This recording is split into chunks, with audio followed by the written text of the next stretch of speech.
everyone, welcome to Pompom Pet Creations. I thought we would go over a couple fun things regarding pom-poms.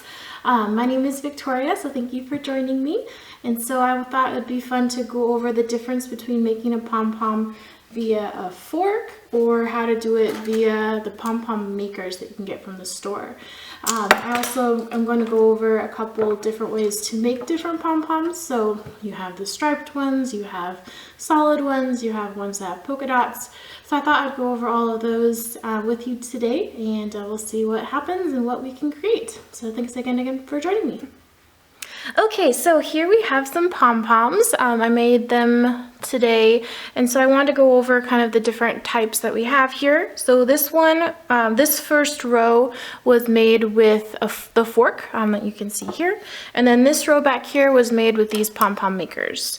And so I would like to go over the differences and why I like the fork versus the pom-pom makers. So this is 1 yard of yarn. So again, that's about 36 inches. It is a really small pom-pom, but it does work. I have used ones that are this small, and so it's really small. That's as small as you can probably make it with the fork without going to a store-bought one. This one and this one are both done with 2 yards of yarn. The pom-pom maker, these ones do come out a little bit more round, more roughly the same shape, but I find that the ones done with the fork are a little bit denser and easier to work with versus these ones feel more fragile, and you can usually easily find the belt that's holding them in, and so I find that more a fragile type situation. When I say fragile, I mean they fall apart. They are not held together. It's really hard to tie a tight knot with the pom-pom makers, and I'll show you how to use them and you'll see why I say that they're hard to make, or at least to tie a knot. So this is 1 yard, 2 yards, 3, 4, 5, and 6 yards. And so I made these two, the 3 and the 4 with the little green maker, and then I made 4, 5, and 6 with the pink one. They actually turn out relatively the same shape and size. It's just more density because more yarn is being used. And I find that this is a little bit bigger of a pom-pom, a little too big for making pets. I mean, you definitely could. It would make a cute pet, don't get me wrong. But I like the consistency and size of a fork 4-yarder. It's relatively small and dense. I find that I eyeball it, so my pom-poms actually end up being between the 4 and the 5 yard mark, just due to how I don't measure and it's just eyeballed. But yeah, and then the pom-pom makers, like I said, I had to figure out how to work these myself after getting them from the store, and I was like, how on earth does this work? And so I thought I would show you, and so we can go on and try making a pom-pom today. I also have a couple more pom-pom makers that I want to show you, and I even have a special one that I was able to get at the store, and oh my gosh, it's huge. So let's go ahead and take a look at those, and then I will show you how to make a pom-pom with the pom-pom makers. And so it's really up to you for personal preference if you want to use the fork or the pom-pom makers. I personally find the fork a lot easier. It's a lot more manhandleable. You can usually you can control it a little bit easier with the fork. But anyways, I'll go over those here in a moment, but let's go ahead and take a look at some big pom-pom makers. Okay, so these are a couple store-bought pom-pom makers. Here are the 2 previous ones previously mentioned, and then these ones are bigger, a little bit bigger. So roughly, I would use no more than 3 yards with this little green one. It just physically can't hold any more yarn than that. For this one, I would do roughly 4 to 7 yards. You might be able to squeeze 8 on there, but it gets a little bit tight.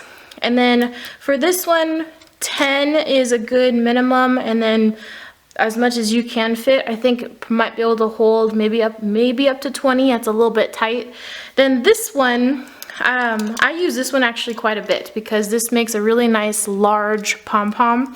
I like to use 50 yards, and a 50-yard pom-pom ends up looking like this. This is a very dense ball. It's not heavy, it's very lightweight, but it's a very dense ball that you can do stuff with. You still can pinch it to find the belt. So for me, the belt is right here, so you can kind of just get an idea. And I make extra large pom-pom pets, and I would do it with these balls. I've made an elephant, I've made horses and unicorns, I have a fox, so it's like the possibilities are just as diverse as the little ones. They're just a little bit more complicated to make, and they use a lot more yarn. So like I said, this is 50 yards of yarn versus our regular one is about 4 yards. So the difference between 4 and 50 is a little bit on the big side. So just a fun thing. And then this is a gigantic pom-pom maker. And when I say gigantic, this is huge. This is bigger than my hand. This could easily fit on a dinner plate and would, yeah. Anyways, this thing is huge. And yes, I have made one pom-pom with this mighty beast. It used the entire skein of yarn that I bought, and it made a ball this big. This is a huge ball. Like I said, it used the entire skein. I did use a specialty colored one, so it probably didn't have 350 yards, but it was something very close to that. And so I have no idea what to do with this. It's really big. I did give it a little bit of a haircut, so it was a little bit fluffier, but you guys, this thing's huge. Ironically, not very heavy. I mean, it is the entire skein of yarn, so if you want to know how heavy it is, just pick up a skein of yarn and that's about how heavy it is. So this is available at some craft stores. This is just so big, I had to get it just to see how big of a pom-pom it made.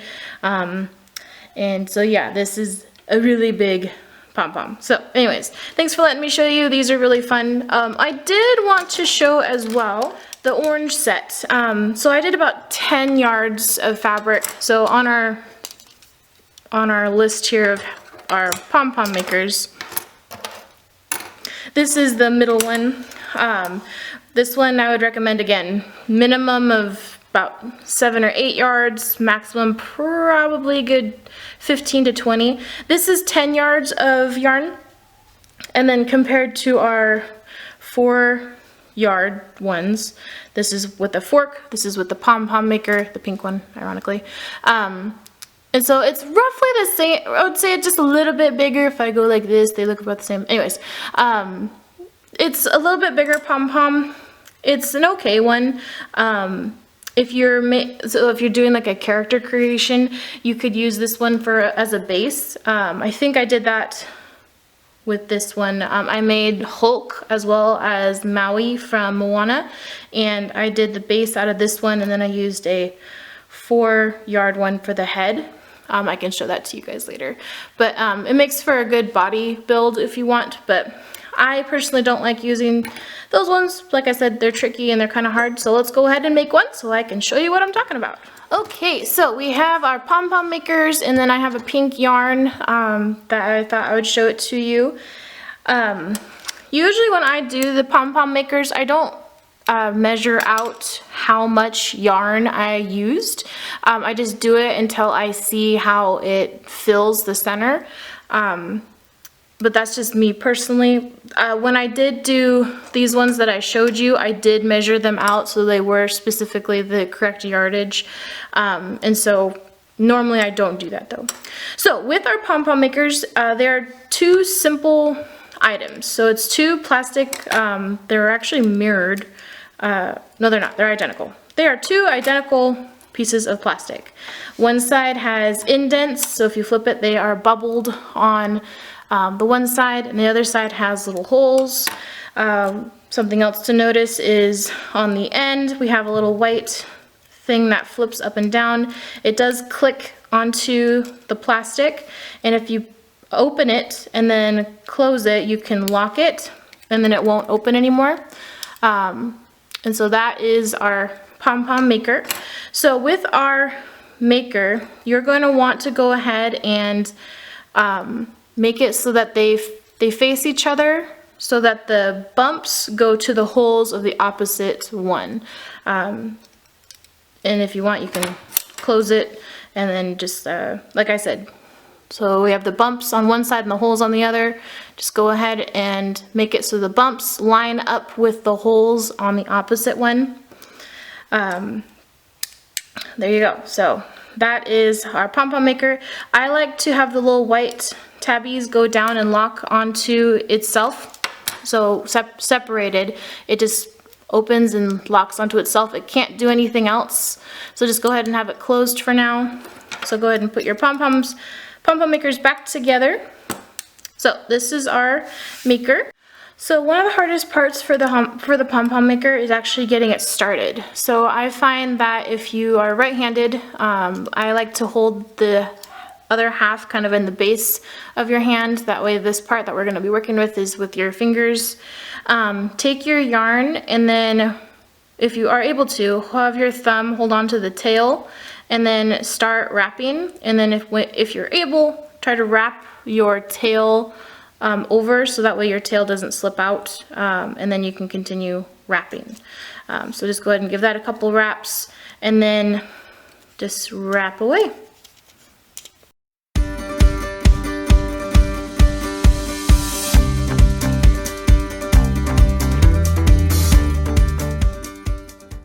Okay, so now that we have one side wrapped, like you kind of saw, try to keep a universal thickness. You don't want to like go on one spot and make a bump. You kind of want it to be universal, the same size same thickness on everybody's side. And now that this side is full, we want to go ahead and switch over to the other side. So don't cut your yarn. What you're going to do is you're going to take your tail and you're going to, this is going to be the outside of the pom-pom. This is the inside of the pom-pom. On the outside, you're going to go over and make your yarn go between the two pom-pom makers. That way the yarn doesn't get tangled up, and then just have it start winding onto the other side.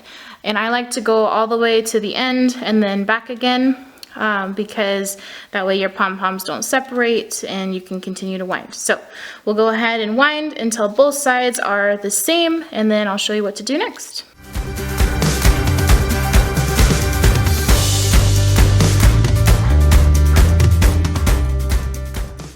Okay, so this looks pretty good. Our sides are even, and they are roughly the same. So now that we're done winding, remember our little white tabbies? We're gonna open these now. Open them all the way up. One more tidbit is when you are winding, don't let any yarn get onto these platforms. You wanna go ahead and remove those because we want this pom-pom to be able to close all the way. And then we want to put our white tabbies down and lock it, so now the pom-pom will not open anymore. At this point, we can go ahead now and cut our yarn because we don't need it anymore. So I like to make it go up and then just cut it a little bit taller than the outside of the pom-pom. You will need a good 12-inch or so, this is probably longer, for your belt to cut your pom-pom. So just cut a little string there that we can hold to the side. So we have our yarn on our pom-pom maker. It is locked, it cannot open.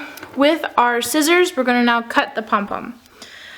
So what you're gonna do is, I like to start next to the white locks, and you can insert your scissors between the two pom-pom makers, and you're going to start cutting the yarn. So again, have half the blade in between both pom-poms, and then you can just literally slide across and cut your yarn. Like so. Make sure this is where we crossed over to get to the other side, make sure you do cut that one as well. You want to cut all of them. And then I find that it's difficult to get started from this junction. So if you want, very carefully flip it over, and you can cut again from the lock side because it's easier to put the scissors in.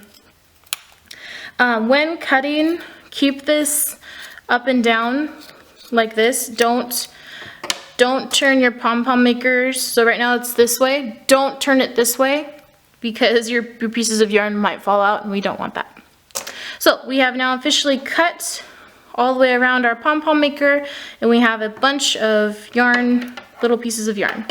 So now we're going to, very carefully, take our 12-piece inch of yarn, and we're going to weave it between the two pieces of the yarn, of the pom-pom maker.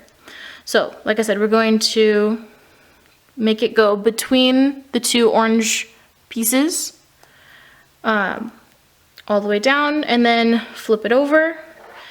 And then this is where we're gonna tie our knot. So you're gonna tie a knot, and the knot's gonna go, again, between the two pom-pom makers.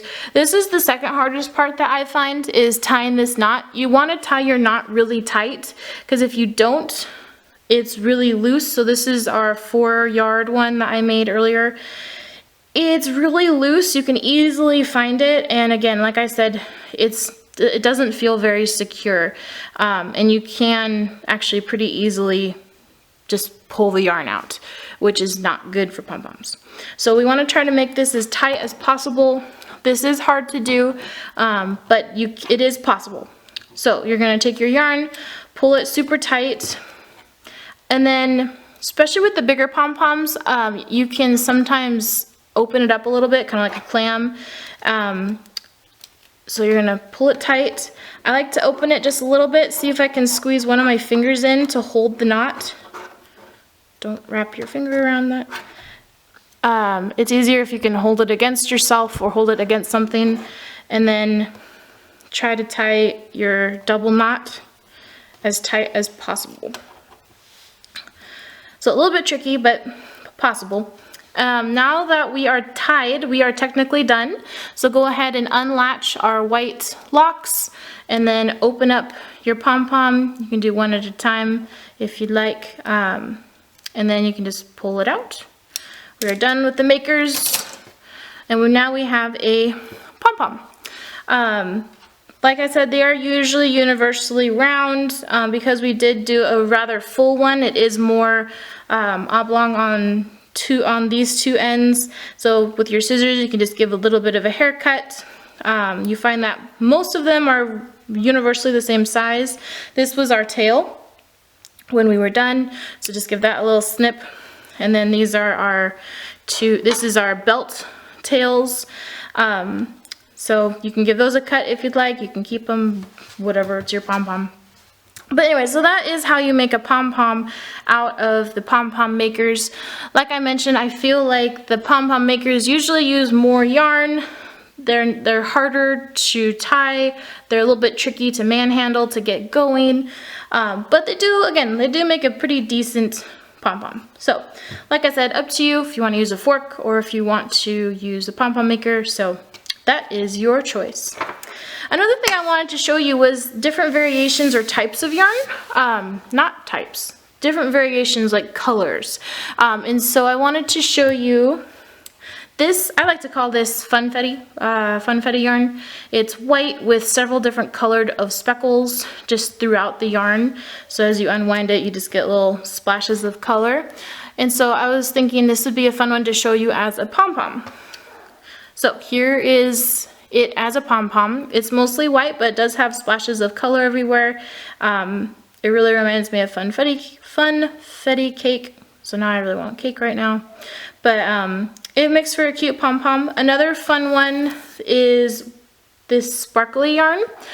This is yarn that has like tinsel kind of wrapped around the yarn. This one does make an okay pom-pom.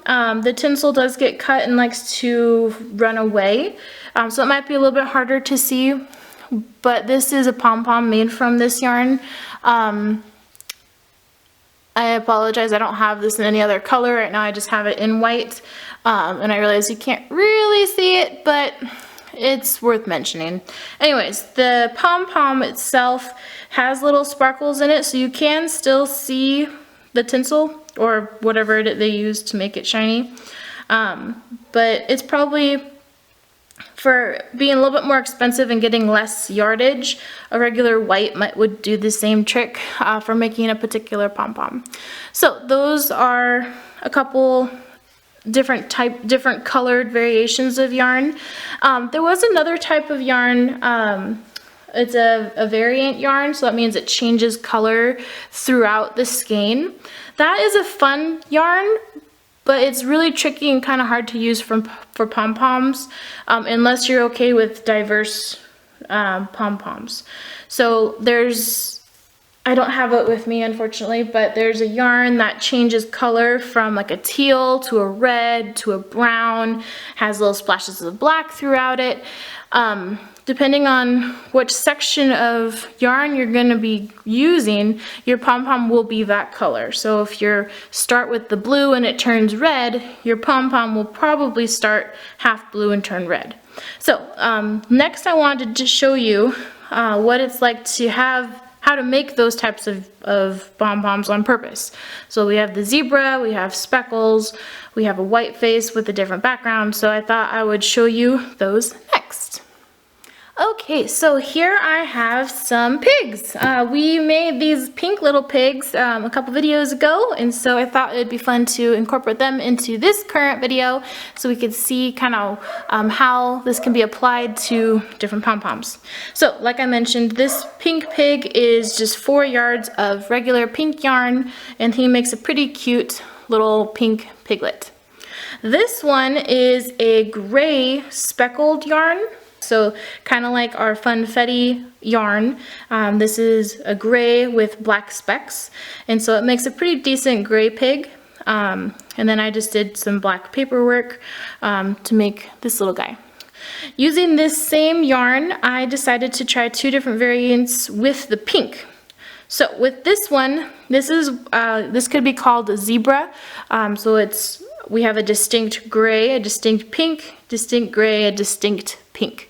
So how to make this pom-pom, as a short example, I will not make one, but I'll show you. So pretend that's a yard. That's our second yard of pink, and then we have a yard of our gray and a yard of our gray. So when making the pom-pom, I just took a pink one and a gray one. I tied them together like so, and then I took the gray one and tied the other pink, the second pink yard to the end of the gray yard, and try to get the knot as far to the end as possible. And then for our last length, we tied, doesn't matter which pink end, they're the same. Just take a pink end and then tie your last gray end to the pink end. So there we go. Now we have a example 4 yard section here that's multicolored. And then when you wrap it around your fork, we'll pretend my finger is your fork, you're gonna wanna wrap it so that there's a pink section, and then when you get to the gray, you're gonna have a gray section, and then when you get to the pink one, you have another pink section, and then the last one you have another gray section, and then you're gonna tie it and cut it, and you'll have a zebra pig. So, ta-da, that's how you make a zebra looking pom-pom. And so this is just as a pig. You can try this with other things. So if you want like a dog, you can try it that way. Again, like I said, possibilities are endless. You just need your own little bit of creativity. So with this one is similar. So again, it's 4 yards, but instead I wanted pink and gray mixed together with a pink face. So how I do that is with our little example here, I'll go ahead and separate these. Because the knots are on the end, if you just pull, they kind of untie themselves. So with that, we have our 4 yards of fabric. So this pig uses the same ratio as our zebra pig, it's just we're gonna do it a little bit differently. So I want a pink face, so that means the first yard has to be pink. But then after that, I want speckled. I want them to be interwoven and mixed. So to do that, I actually took all 3, so I have 2 yards of the gray and 1 yard of the pink, and I tied that to the end of my single pink. So long story short, just tie all 4 together at one end. And when you're cutting your pom-pom, just make sure you just cut this knot out, that way it's not there. So I tied all 4 to one base, and when I made my pig, I just took one pink one first. So when you're wrapping it on your fork, you're gonna start with your pink on one side, and then once you reach everybody, then you wrap it on top of each other. So when you cut your pig, you'll have a pink face with speckled backside. And because we only used 1 yard, it's a quarter pink, and then the rest of the body, so 3/4 of the body of the pom-pom are multicolored. So that's how you make a face, or a one section colored for your pom-pom. So another example for how or why you'd use this method is monkeys. If you do make a monkey, they like to have a particular face while having a design for the back of the head. And then if you have another pom-pom for the body, you can make a monkey look like this. If you give it round ears, you can give it a tail, little hands. So that's another use for how to do this particular type of pom-pom. And then, like we just said, for this back side, when we wrapped the fork, the 2 grays and the pink were all together when we wrapped it, and so it just naturally mixes itself. This is the exact same way. I used 2 yards of pink, 1 yard of dark brown, and 1 yard of this tan color, but I did it all at the same time. So to get this speckled look, you just want to wrap everything together at the same time. If you want lines or separations, do them one at a time on the fork. And then I thought I would also just show an example for a little bit more complicated pig. This is Pua from Moana, her little pig companion. He is 2 pom-poms, and I gave him a white face, give or take. We have a white face mixed with the light brown and the tan, and then I gave him ears, a little nose, and his little tail. One tidbit that I've found fun and learned recently is you can, when you're cutting your pig, they make lots of that extra fluff. Well, if you glue, so for him, I gave him long legs, long front legs. If you want, you can put a little bit of glue there, and then just take a little bit of that fluff that you cut off and just put it on his arms or legs, and it gives a fun texture. And then he also matches the rest of his body while still sticking out. And now you know it's legs, but it still matches as well. For the ears, I did do a little bit more complicated as well. I glued white paper and tan paper together. That way you can get the white ears on the one side and tan ears from the back side, which matches his tail. So this is just a more complicated character-based model for a pom-pom. And so I just wanted to show you these are different types of pom-poms that you can make and have that type of creativity. So there is one more type of pom-pom I wanted to cover with you guys just real quick. These pom-poms can have a lot of fun with making your pom-poms that you made even cuter. So let me go ahead and give you an example. So there are some store-bought pom-poms. They are roughly this big. Everyone knows kind of what these are. So these are just really, they're small, they're colorful, they come in a lot of colors, and these are usually pretty fun to work with. And so just thought I'd throw this out there just to show you that there are smaller pom-poms. This is the 1 yard pom-pom that I made earlier on the fork. So you can see there's quite a difference between this pom-pom and that pom-pom. And in case you're wondering, they do get smaller. We have these teeny tiny itsy bitsy pom-poms. And you're like, what on earth can you use those for?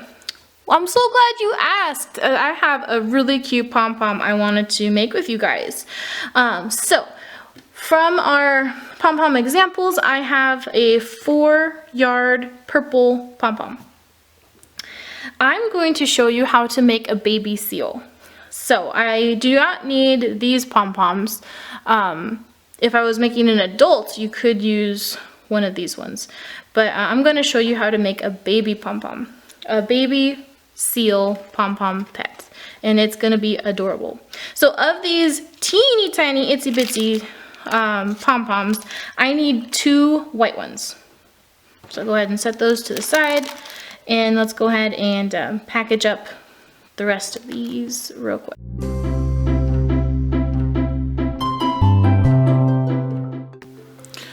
Okay, so we have our pom-pom and our 2 micro pom-poms. I also have the other elements for our pom-pom pet today.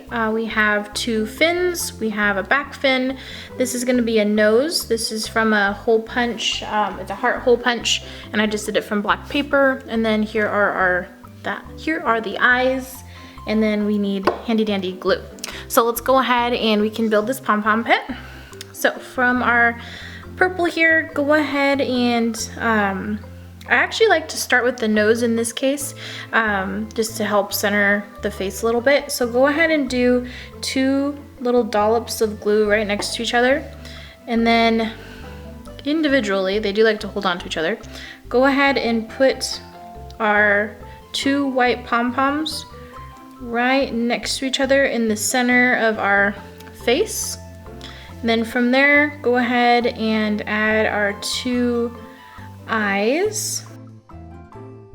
And then also do 1 more dot of glue on top of our 2 white pom-poms.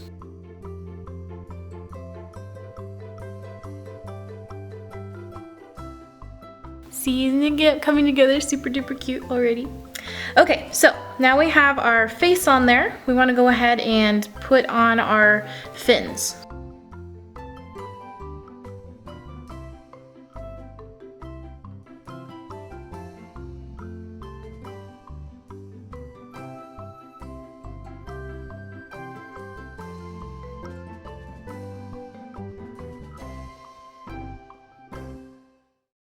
There we go. 1 super cute, super easy baby purple seal pom-pom. And so I definitely, it's super cute. Again, like I said, super easy. And this is one instance where you could use the micro pom-poms in a very cute way. It helps make cute little faces. So if you're gonna make like cats, you could use this same method, the 2 miniature pom-poms. And so yeah, so hopefully this gives you a little bit of inspiration, a little bit of information about how pom-poms are made and how you could make other types of pom-pom pets. And then also, like I'm showing you here, this one's made out of a light purple, so you can really just have fun with it, make them whatever colors you'd like. So if I wanted to, this the confetti one would also make a really cute little baby seal if I wanted to. The options are endless and limitless. I find that for individual pom-poms like this, fish is also a really fun way to make them, and here are a couple examples. So here are 2 fish that I made. Rather than using beads, I did make the eyes from some paper, just sharpied them, gave them a smile, made a left and a right fin, and then a tail. And so this is a really cute pom-pom, really simple pom-pom pet that you can make. For fish, if you have like a mason jar or just a glass jar in general, if you put a couple little rocks in there, you can make some seaweed from some extra green paper. It makes a cute little aquarium. You don't ever have to worry about feeding your little pom-pom pets, and they're always gonna be there, and that's a fun way to store or have little actual fish pom-pom pets. Just put them in a little mason jar. So that's always a cute idea. So again, thank you so much for taking the time to watch this. Hopefully, like I said, you learned something new today. And if you have any questions, please feel free to leave a comment. Go ahead and like, subscribe. Also, feel free to check out my Etsy shop. That should be linked in the description below if you want to purchase any pom-poms. And so yeah, thanks again for your time, and I hope you have a great rest of the day.